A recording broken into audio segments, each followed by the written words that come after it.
Assalamualaikum warahmatullahi wabarakatuh. Perkenalkan, nama saya Muhammad Rafael Gifari Ramadan, NRP 22 2024 002. Perkenalkan, nama saya Raden Muhammad Fauzan, warga di Kusumah, dan NRP 22 2024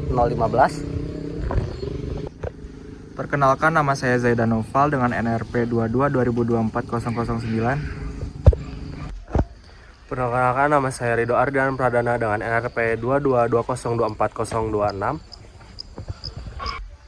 Perkenalkan, saya Muhammad Lutfi Septian dengan NRP 22 2024 038.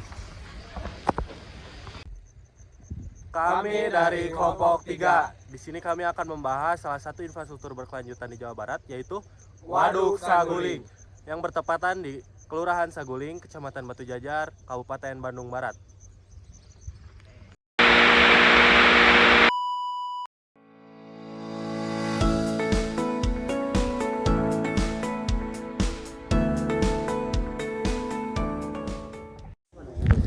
Baik, pertama-tama di sini saya akan menjelaskan apa itu Waduk Saguling. Reservoir atau yang biasa disebut waduk adalah danau buatan atau danau alami yang diperbesar yang dibuat untuk menyimpan air. Waduk Saguling terletak di Kabupaten Bandung Barat, Provinsi Jawa Barat, pada ketinggian 643 meter di atas permukaan laut. Waduk ini merupakan salah satu dari 3 waduk yang menampung aliran Sungai Citarum yang merupakan sungai terbesar di Provinsi Jawa Barat. Luas area waduk ini yaitu 5.300 hektar dengan daya tampung sebesar 609 juta meter kubik dan maksimal kedalamannya adalah 92 meter. Jadi itu adalah penjelasan dari Waduk Saguling. Di sini saya akan menjelaskan lama proyek dan tujuan dibangunnya Waduk Saguling ini. Waduk Saguling ini dibangun sejak tahun 1979 sampai 1984 dan mulai diresmikan pada tahun 1986. Tujuan dibangunnya Waduk Saguling ini untuk pembangkit listrik tenaga air yang menyuplai listrik Jawa Bali. Di sini saya akan menjelaskan mengapa sih Waduk Saguling itu bisa dikategorikan sebagai infrastruktur yang berkelanjutan.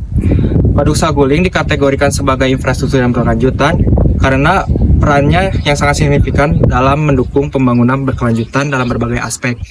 Misalnya dalam pemanfaatan energi yang terbarukan, di waduk ini terdapat PLTA atau pembangkit listrik tenaga air, yang dimana energi listrik dari PLTA ini merupakan salah satu energi yang terbarukan. PLTA ini menghasilkan energi listrik yang emisi karbonnya yang lebih rendah daripada energi fosil. Yang kedua, Waduk Saguling berfungsi sebagai pengatur aliran air untuk keperluan irigasi, penyediaan air baku, dan pengendalian banjir. Yang ketiga, sebagai bagian dari sistem pengelolaan air di daerah aliran Sungai Citarum, Waduk Saguling membantu mengurangi resiko banjir di daerah hilir dengan mengatur debit air hujan. Yang keempat, waduk ini menyediakan lapangan kerja dan peluang ekonomi seperti perikanan, pariwisata, dan kegiatan lain yang berbasis waduk. Nah, itu adalah merupakan beberapa alasan mengapa sih Waduk Saguling ini dikategorikan sebagai infrastruktur yang berkelanjutan. Sini saya akan menjelaskan mengenai berapa biaya proyek yang dikeluarkan untuk Waduk Saguling ini dan siapa saja stakeholder yang terlibat dalam infrastruktur berkelanjutan ini. Yang pertama, biaya yang dikeluarkan untuk membangun proyek Waduk Saguling ini sebesar 738.256 juta US dollar atau setara dengan 11,44 triliun rupiah. Yang kedua, ada siapa saja stakeholder yang terlibat dalam infrastruktur berkelanjutan ini. Yang pertama, ada pemerintah pusat, yakni Kementerian PUPR yang terlibat dalam mengawasi perencanaan, pelaksanaan, pengelolaan proyek ini serta menyediakan anggaran untuk proyek infrastruktur berkelanjutan ini. Yang kedua, ada pemerintah daerah, yakni pemerintah Provinsi Jawa Barat dan pemerintah Kabupaten Bandung Barat yang mengelola dampak sosial ekonomi seperti relokasi warga dan pengelolaan lahan, serta memberikan izin dan mendukung koordinasi antar pihak lokal. Yang ketiga, ada PT Indonesia Power Unit Pembangkit Saguling sebagai badan pengelolaan Waduk Saguling ini sendiri. Yang keempat, ada PLN atau Perusahaan Listrik Negara yang bertugas mengoperasikan PLTA Saguling sebagai salah satu sumber energi listrik di Jawa dan Bali. Yang kelima, ada masyarakat lokal, yakni petani dan nelayan, memanfaatkan air waduk untuk irigasi dan budidaya perikanan. Sekian penjelasan saya mengenai berapa biaya yang dikeluarkan untuk proyek Waduk Saguling ini, dan siapa saja stakeholder yang terlibat dalam infrastruktur berkelanjutan ini. Sekian, terima kasih. Jadi di sini saya akan menjelaskan tiga aspek berkelanjutan. Yang pertama ada aspek lingkungan. Proyek Waduk Saguling ini mendukung pelestarian lingkungan dan mengurangi dampak negatif terhadap lingkungan dengan indikator efisiensi energi dan penggunaan energi terbarukan. Infrastruktur Waduk Saguling ini menggunakan teknologi hemat energi atau sumber daya terbarukan, seperti pemanfaatan tenaga air, untuk dijadikan energi listrik. Lalu yang kedua ada aspek sosial. Proyek Waduk Saguling ini memberikan manfaat langsung kepada masyarakat dan meningkatkan kualitas hidup masyarakat. Dengan indikator peningkatan kualitas hidup masyarakat, infrastruktur Waduk Saguling ini dapat memberikan akses terhadap kebutuhan dasar, seperti ketersediaan air bersih dan listrik. Yang ketiga ada aspek ekonomi.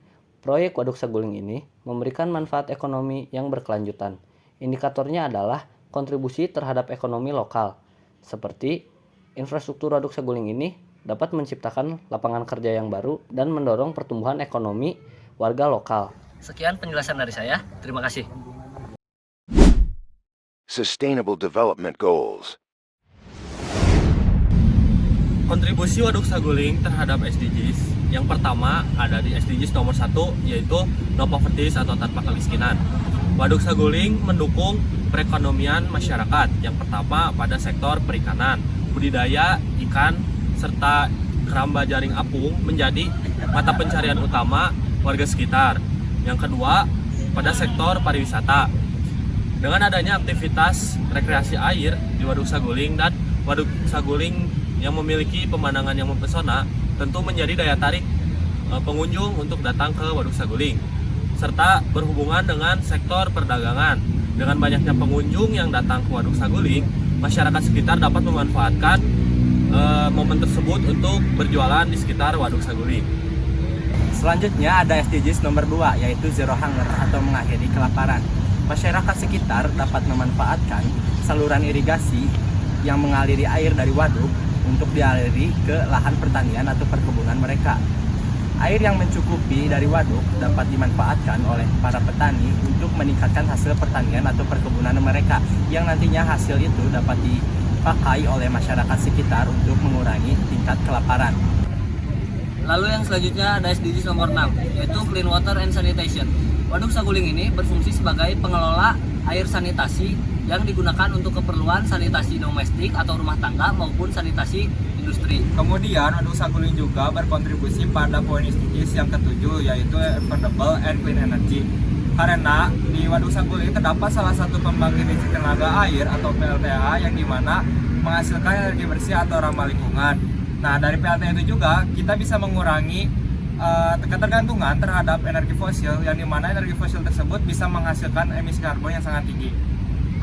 Waduk Saguling mendukung SDGs nomor 8, yaitu pekerjaan layak dan pertumbuhan ekonomi melalui penyediaan lapangan pekerjaan bagi masyarakat sekitar. Pekerjaan tersebut meliputi petugas operasional waduk dan petugas operasional PLTA. Dengan adanya Waduk Saguling ini juga menciptakan peluang usaha bagi masyarakat sekitar, seperti penyediaan barang atau jasa untuk kebutuhan operasional Waduk Saguling. Dengan demikian, Waduk Saguling tidak hanya menciptakan pekerjaan bagi masyarakat, tetapi juga mendukung perekonomian bagi masyarakat sekitar. Selanjutnya ada SDGs nomor 17, yaitu Partnership for the Goals. Waduk ini merupakan bagian dari sistem pengelolaan sumber daya air yang melibatkan kemitraan antara PLN, pemerintah daerah, dan masyarakat sekitar untuk pengelolaan waduk. Kemitraan ini menunjukkan bahwa adanya upaya untuk menjaga keberlanjutan dan memanfaatkan sumber daya air untuk dijadikan sebagai sumber energi dan irigasi. Kelanjutan dari proyek Saguling ini akan menjadi tempat PLTS dengan kapasitas sekitar 60 MW. Proyek ini hasil kerjasama antara PLN Indonesia Power dan ACWA Power. Proyek energi terbarukan asal Arab Saudi.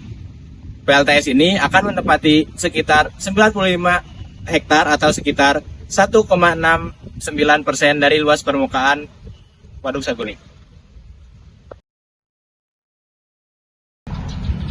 Hal yang dapat dicontoh dari proyek Waduk Saguling untuk proyek yang lain adalah yang pertama, pemanfaatan multipurpose. Waduk Saguling ini merupakan waduk multifungsi yang berfungsi sebagai PLTA. Selain sebagai PLTA, Waduk Saguling ini berfungsi untuk pengendalian banjir, sistem irigasi, dan tempat pariwisata. Yang kedua ada integrasi ekosistem lokal. Waduk Saguling ini dikelola dengan memperhatikan keanekaragaman di sekitarnya. Yang ketiga ada pengendalian air yang efisien. Waduk Saguling ini berperan penting dalam mengatur pasokan air dari hulu ke hilir. Hal yang dapat diperbaiki dari proyek Waduk Saguling untuk proyek lain adalah yang pertama pengelolaan sedimentasi. Sedimentasi merupakan salah satu masalah utama yang dimana sedimentasi dapat mengurangi kapasitas waduk. Yang kedua, ketahanan terhadap perubahan iklim. Belum ada fokus utama bagaimana waduk dapat menghadapi kondisi seperti kekeringan atau curah hujan ekstrim. Yang ketiga adalah perubahan sosial ekonomi. Saat pemindahan penduduk, pembangunan waduk sering menimbulkan masalah sosial. Sekian dari kelompok kami, maaf apabila ada salah kata atau informasi yang kurang jelas. Wabillahi taufiq wal hidayah. Wassalamualaikum warahmatullahi wabarakatuh.